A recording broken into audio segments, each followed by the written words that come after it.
Whoa. That was a lot. What is up, Flick fans? Welcome back to the channel. Today we are talking the finale of Moon Knight, that post-credit scene, and what in the world are we getting a season 2?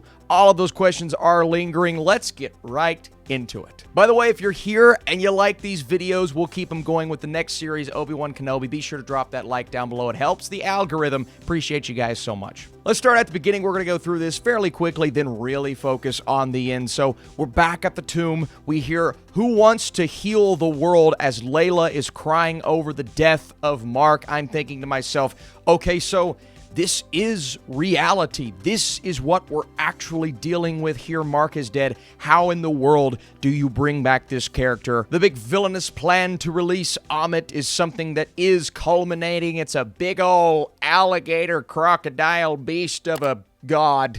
It's a god. Layla realizes that she has to do the unthinkable and release Khonshu. Khonshu is trying his very best to strike a deal with Layla, to put Layla under his wing, even though now we know that he has somebody else working for him at the same time. But Layla says, I'm not doing this. We need Mark. We need Mark and Steven. But as we know, as we saw at the end of the last episode, Steven is gone, or is he? Because we get this beautiful conversation between Mark and Steven, realizing that he has to give up everything to bring back Steven. Why do I get to live this lavish life and get to be at peace when Steven gave up everything for that to happen? So coming together and utilizing both personalities is one thing. And I love this scene where we wake back up at the end and we see two goldfish and we realize that we can now jump back and forth and no longer forget everything that happens over here and realize we can do things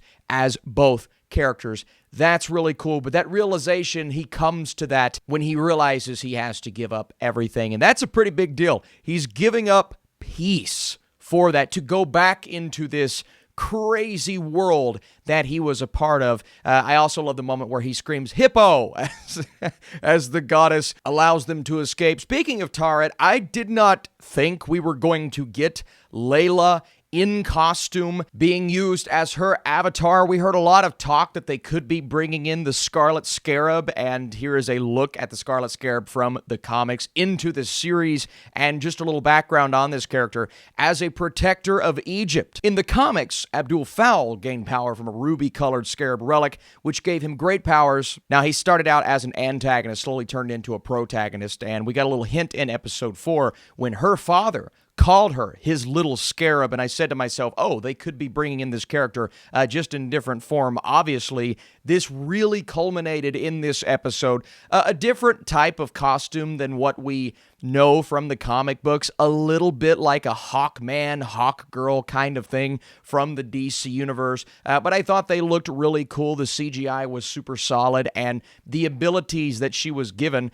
they're obvious off the bat, and they worked really well on combat. So all in all, I think they did a nice job with her character arc, and giving her, you know, the ability to help out Mark and Steven, especially at the end when we get a really cool action scene. And finally, one of my bigger complaints with this series is we haven't been given those action scenes with Mark and Steven. I mean, we got them in the first couple of episodes, but not as much as of late. So we get a great action scene. We're seeing Steven kind of master that combat ability.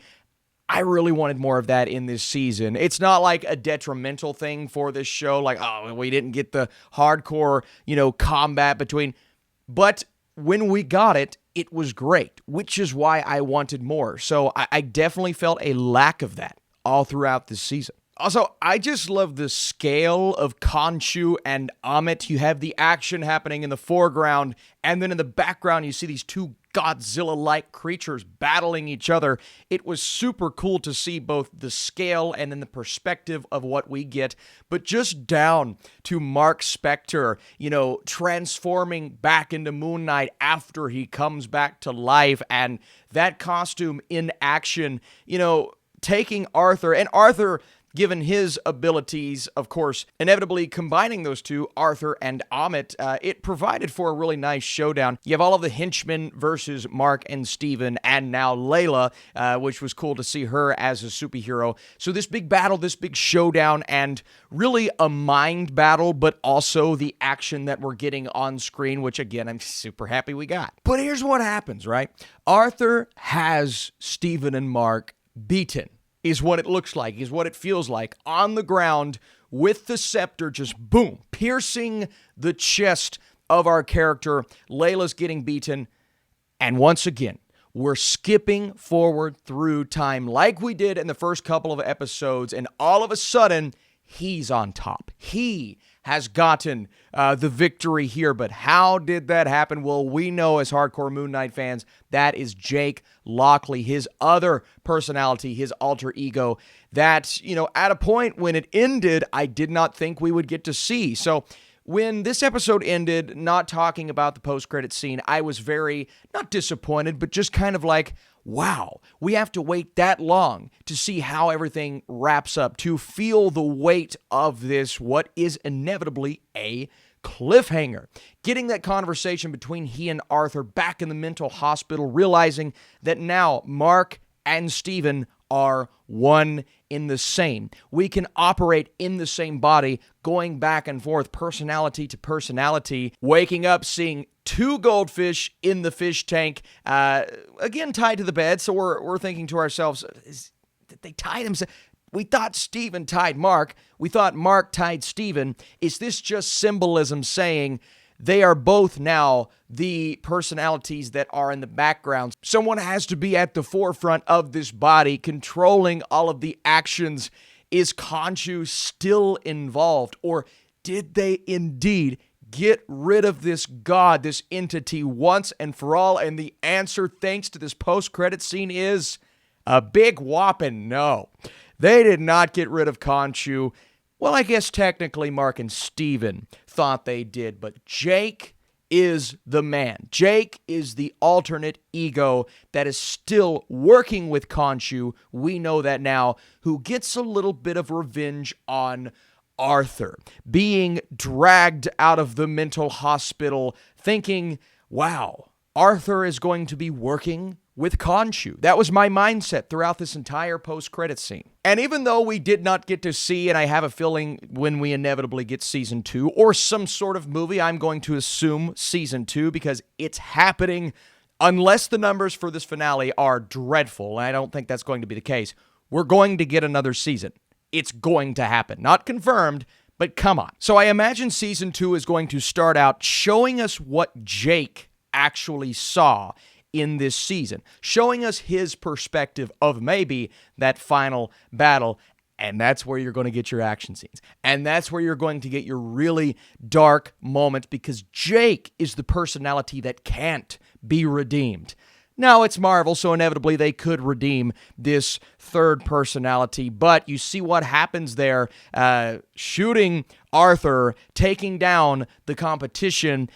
But it's funny, though, because in the comics, Steven is the personality. Steven is the one that has all of the money, is rich beyond belief, and uses that wealth to make things work in his favor. That's not the case here. They've switched it up. Jake is rolling in that car. Khonshu just chilling in the back seat like, yeah, we're working together. See the little Spectre license plate, just kind of a jab, I guess, at the Mark alter ego.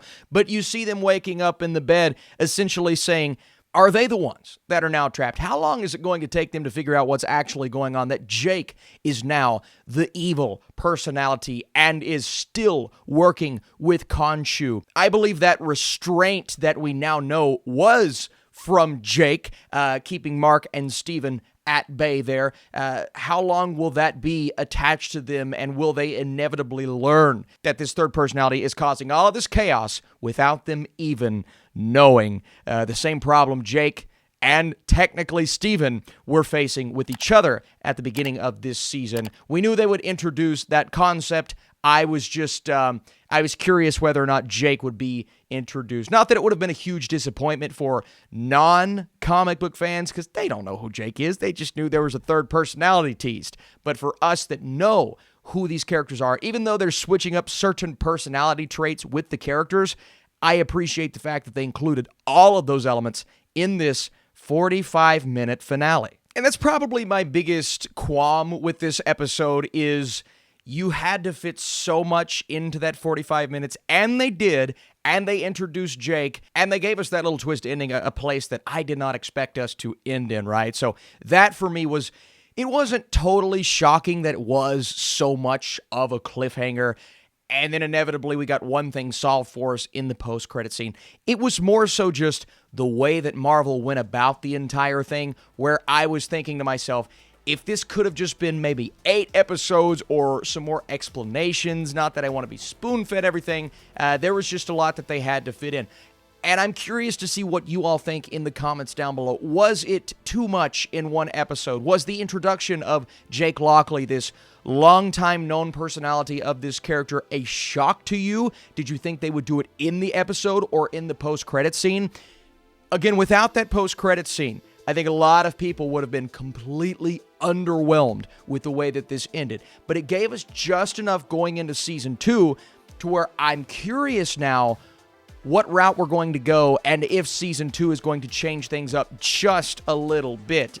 It's not confirmed. Disney hasn't said we're doing it, but if they don't do it, this is not going to end well for y'all. Hey, if you're here and you enjoyed this video, thanks so much for watching. Keep the conversation going. How did you feel about the episode, the finale, the post-credit scene? We will talk more Moon Knight this week when I do some MCU rankings and countdowns thanks to Doctor Strange. That review is on this channel, and I think later on today we're getting an Obi-Wan Kenobi teaser trailer. I think it's going to be a full trailer. May the 4th be with you. I'll see you soon.